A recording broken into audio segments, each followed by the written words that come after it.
part of God's gift to you. Use your life well. Aspire, work hard to achieve and be the best you can. Because remember that in serving society, you are serving God. Now, Matthew 6:21, he says, "For where your treasure is, lay not up for yourselves treasures upon earth, where moth does corrupt and thieves break in and steal. For where your treasure is, there will your heart be also." Every financial decision is also a spiritual decision. Think on that one for a minute. Every financial decision is also a spiritual decision. Do you agree with that one? So therefore, if I decide to blow my money, I'm making a spiritual decision. Because though it is my money, it is God's money. And my money is to be used under the governance of the owner. And therefore, every financial decision is also a spiritual decision.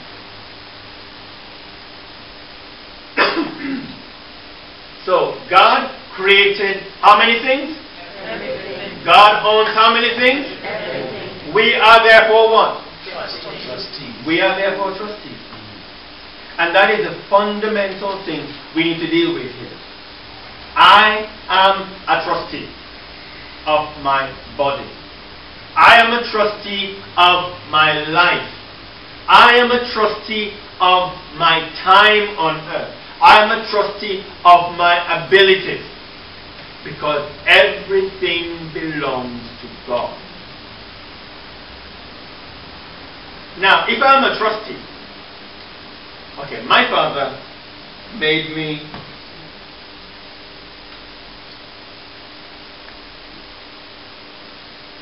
it's gone into my head. But my father gave me jurisdiction to look after his affairs. Jurisdiction to look after his affairs. Therefore, I can go and take out his money. I can spend his money or whatever not. But it is not my money. It is his money. I am simply given authority within certain terms. Now, I met a man some time ago. He's dead now. And he divorced his wife and went abroad and lived with another lady and married her. And he gave his son power of attorney, is the word I wanted. He gave his son power of attorney over his affairs. And while he was away, his son sold his father's house and gave the money to his mother, and she used it and bought herself another house. And he couldn't do a thing about it. Because he gave his son power of attorney. Now, if I should go and abuse my power of attorney position, my father could take me to court and the court would find me guilty if I did not conform to the terms of the arrangement. In the same way, because the earth is the Lord's and the fullness thereof, I can do what I want to do, but it must be conforming with what God's will and God's purpose is. Because one day, I will have to answer to Him for the discharge of my duties. So a trustee has no rights. He only has responsibilities. And that needs to settle fully in our mind, in our relationship to God and His creation. A trustee has no rights. He only has responsibilities. My responsibilities, therefore, are to discharge my duties based on what God says. For one, He says that I have a duty to work hard, and He says 1/7 of your time is mine. remember the Sabbath day to keep it holy. It is not optional. God says, I am God, I made the world, and I've set the rules. 1/7 of your time is mine. Secondly, he says, everything you have comes from me. 1/10 of what I give you is mine. And you need to return it to me as a sign of your love, of your loyalty, and your obligation to me. You might not like it, but that is the rule. And God says further, if you will obey me in this respect, I will open to you the windows of heaven and pour you out a blessing that you will not have room enough to receive it. The question is, have you found God to be true in this respect? Is God truthful in His promise? I can hold up my hands and say, yes, I have been loyal to God in giving to Him what is His, and He has opened 1,001 doors that I didn't see. He's opened the windows of heaven and poured me out blessings in copious amounts.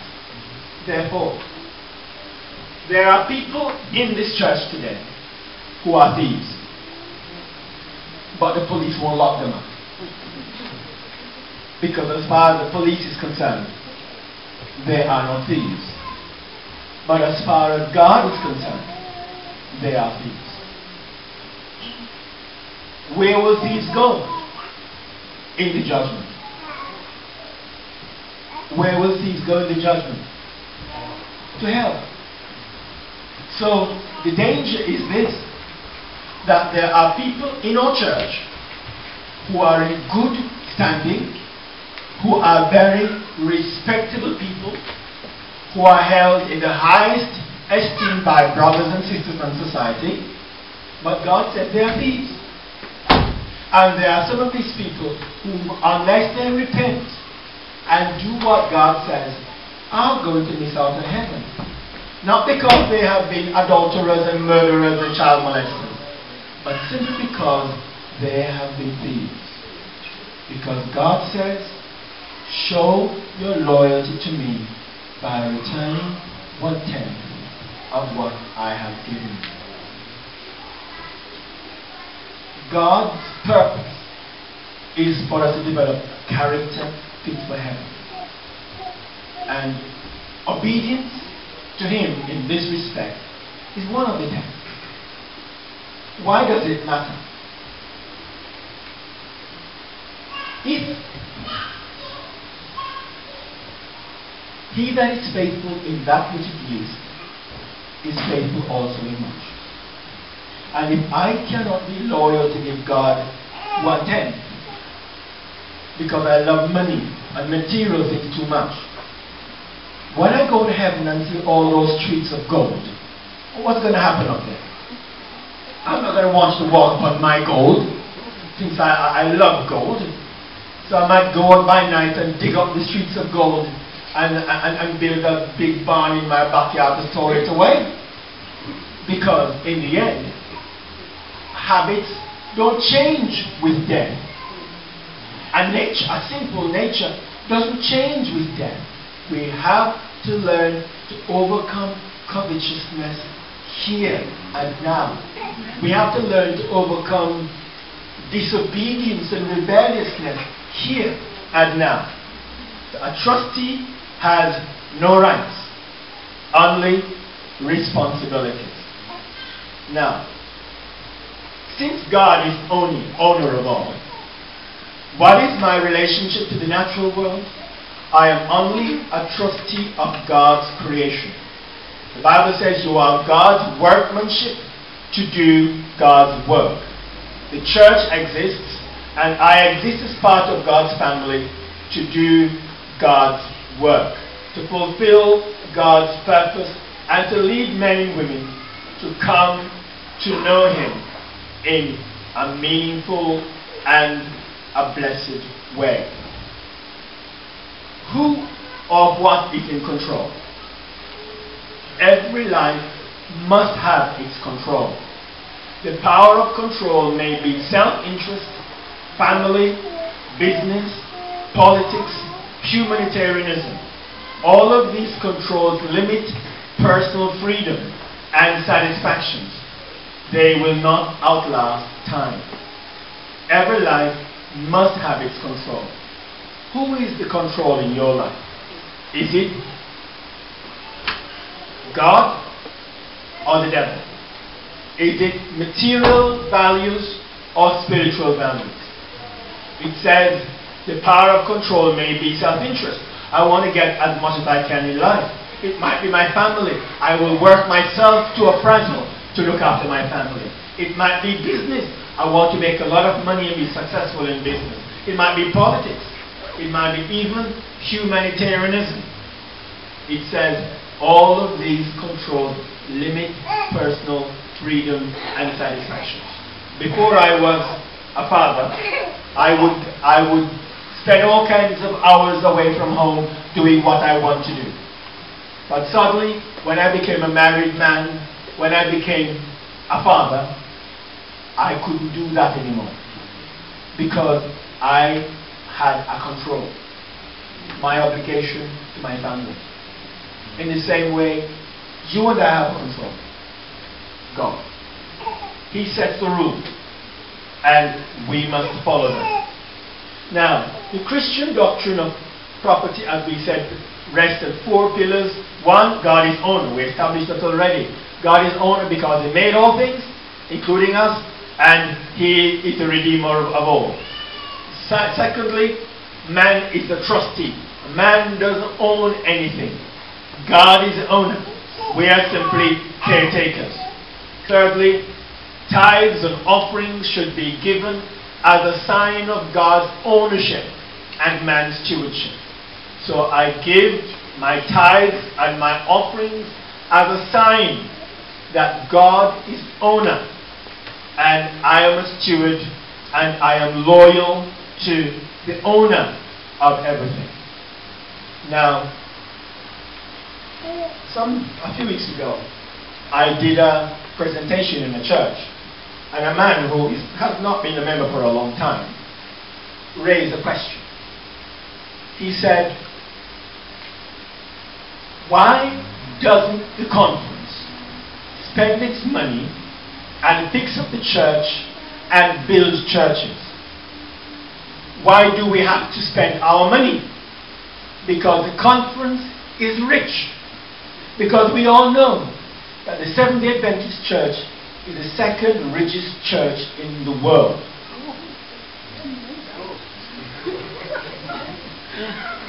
I smiled and I took a little time to address that.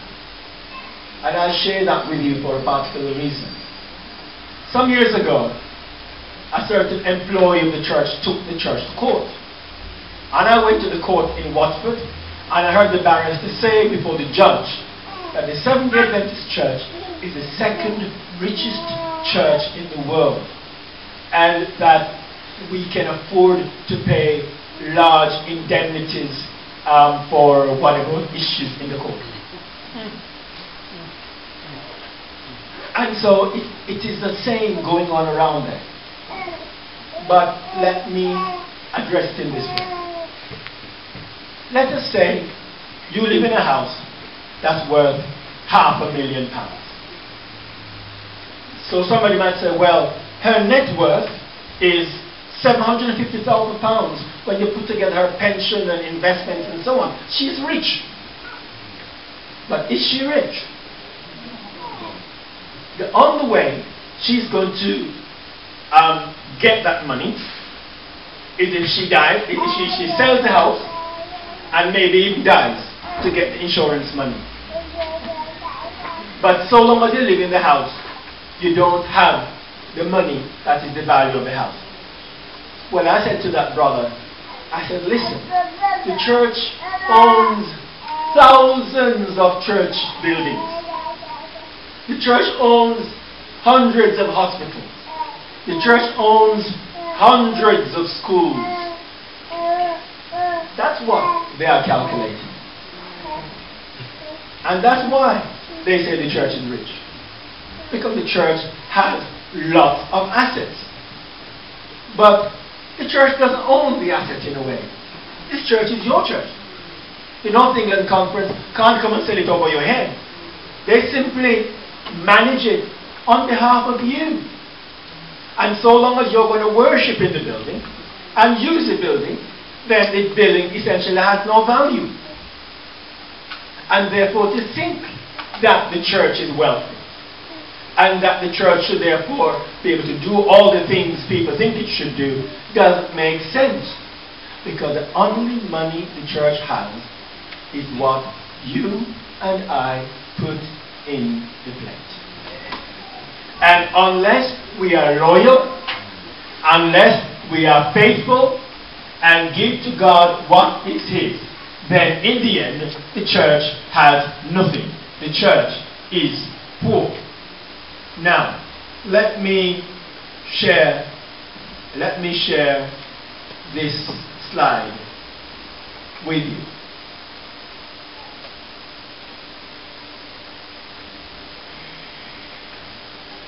Okay.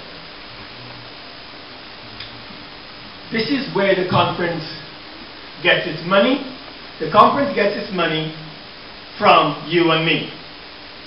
Of the tithe that the conference gets, 10% of it goes to the union, because the union gets no money except what it gets from us and from the division. 6% of what you pay goes to the union as an additional levy, so they get 16%. Then a further 5% is sent to the division to help with their funding, and 11% is paid into the retirement funds for people who are retired or who will be retired. Therefore, 32% of what the conference gets is paid to higher organizations, and 68% is left to run the conference. That is where its income comes from, and that is where its expenditure goes. So that 68% then is used to pay, to run the office, to pay its staff salaries and travel expenses, to run evangelism, to help the poor where we do, and also to give subsidies to local churches when they have needs for church, buying churches and things of that sort. That is where it goes. And you, therefore, need to understand that. That is the simple reality. The conference receives its finance from three sources: from tithing, from tax recovery, and from legacies. So you pay your tithe, it goes in the pot. If you are on the gift aid and you deeded your money, the conference recovers from the taxman 28%, 28 pence in every pound of what you have deeded.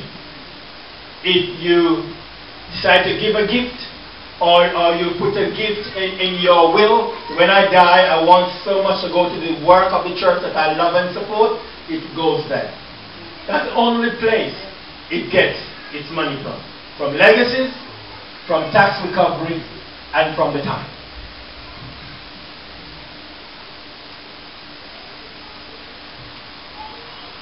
So, of the money that the conference gets back from the taxman, from gift aid, 60% is returned to the churches, and 40% in Grantham and in the West Midlands goes to support the local schools in those areas. 40% is retained by the conference, 6% is held for gift aid administration, 4% is held in reserve just in case there is any issue with the taxman that they need to pay them back, and 15% goes to church evangelism, and 15% goes towards development funds. All right?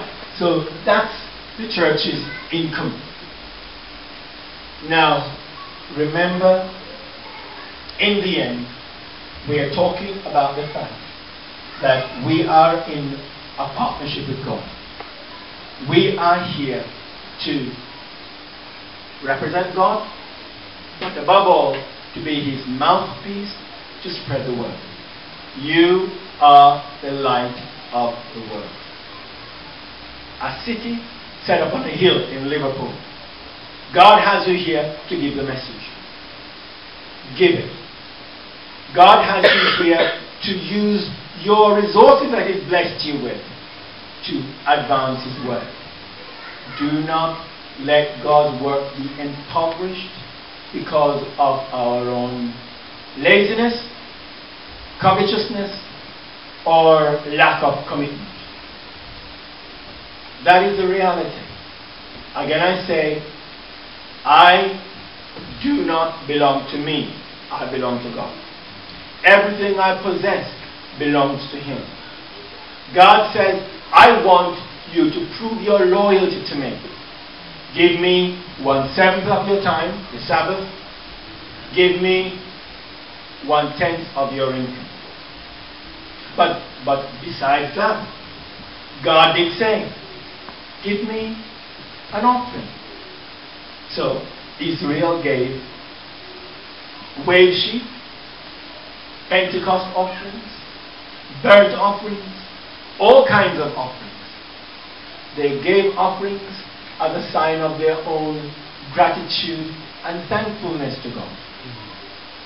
Therefore, if God has been good to you, if God has blessed you, show your own love and gratitude to God by being loyal to Him. Because remember, the current economic situation it should be instructive to us in this respect. What you lay up for the future can just go like that. James 5 says, howl you rich men, for the wealth you stored up is cankered. Remember the text? Because people will throw the money in the streets. It will have no value. Because you are storing up money for fire, says the verse. Let us not have money and our resources to become a curse to us in the last days. Let us learn to use it well. We use for our family needs. We use it to help the work of the Lord. And we use it to help the needy. That is what it is there for. Use to look after our needs and that of our families.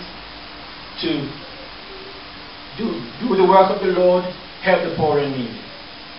Very often, when we get a little bit more money, we think suddenly it's an opportunity to buy a big car and go on second holiday and so on, so on, so on. We don't necessarily think about the needs of the church, the needs of the poor.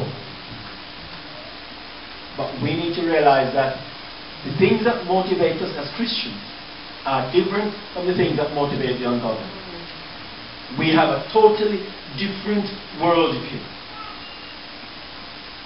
So, in summary, we should be loyal stewards.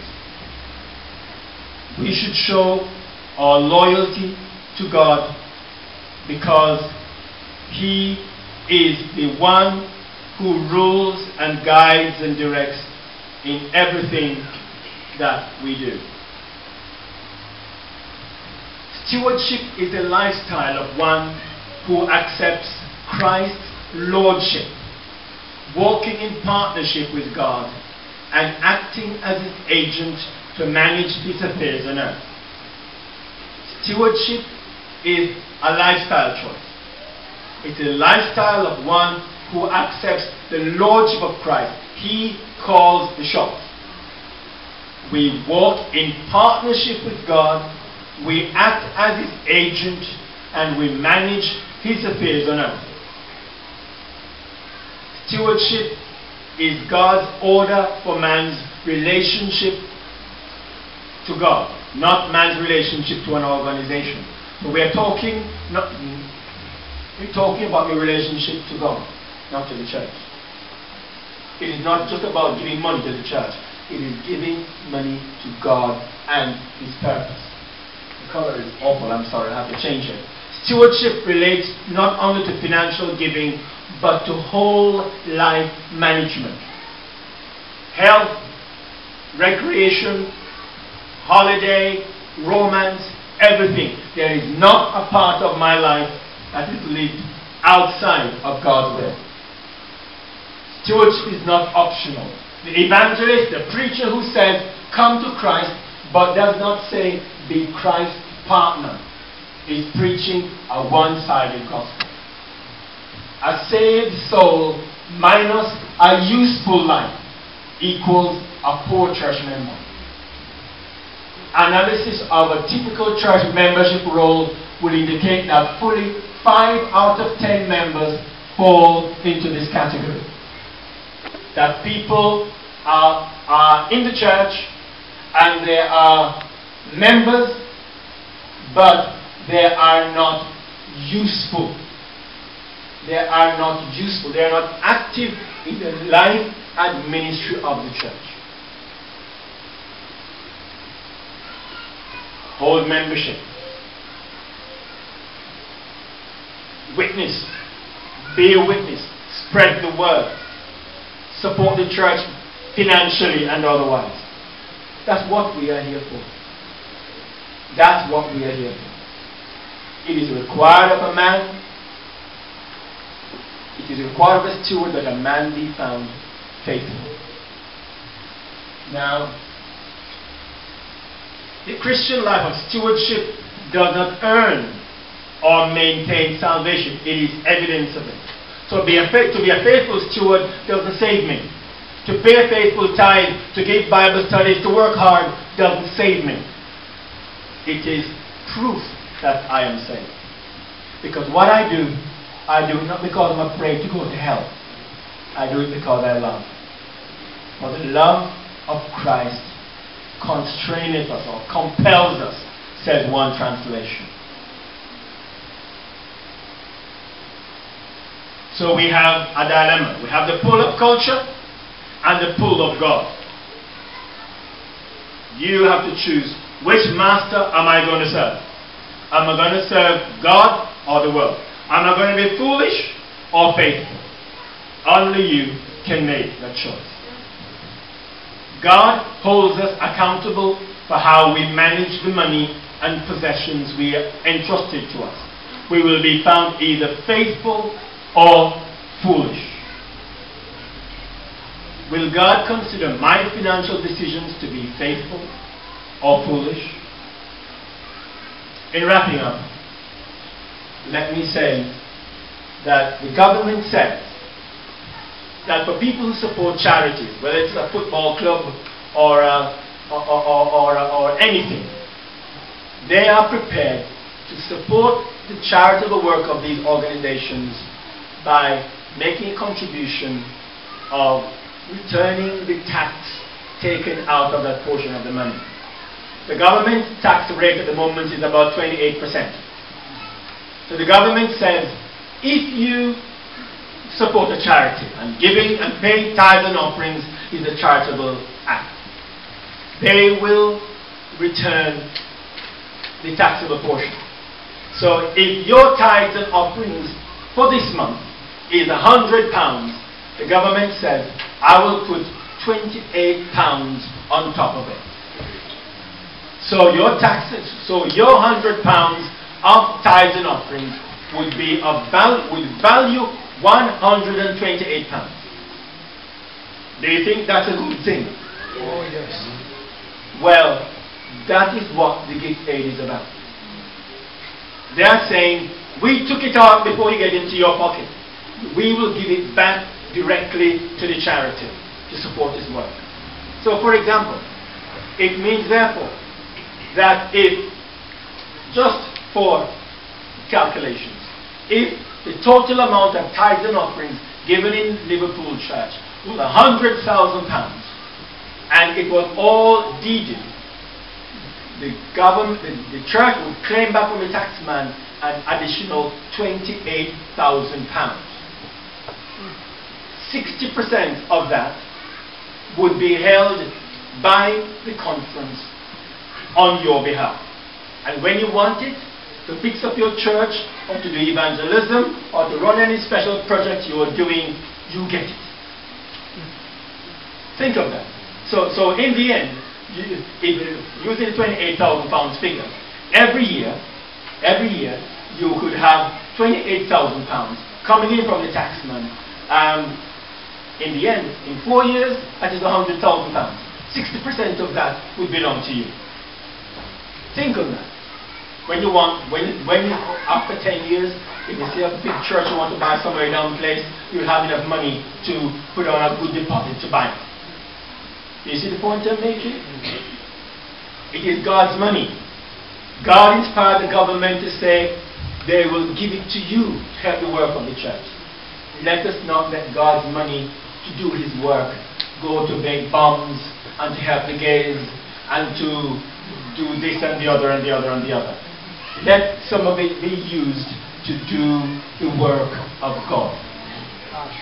Now, if you are a taxpayer, you can claim back the taxes. All you need to do is sign the gift aid document, just your name, address, and the date, and send it in through to the conference, and they will claim back the money. Well, what if I lose my job? The day you lose your job is the day that it all ends. Well, what if I need to claim back special benefits? That doesn't affect you in any way. What the government is doing, they are giving you their money. Okay? Now, I had the form somewhere, I don't know where they've disappeared to sign the gift aid forms. But who is your gift aid person? You are? Look, are there anybody in this church today who thinks that they should be on this gift aid thing and are not? Let me see the hands if anybody think they should be on, who are not. We have 1, 2, there are a few hands here, brother. Have a look at them. And there's one in the mother's room there. Find them and get them signed up and send it in. Because remember, it is a blessing not just to your church, but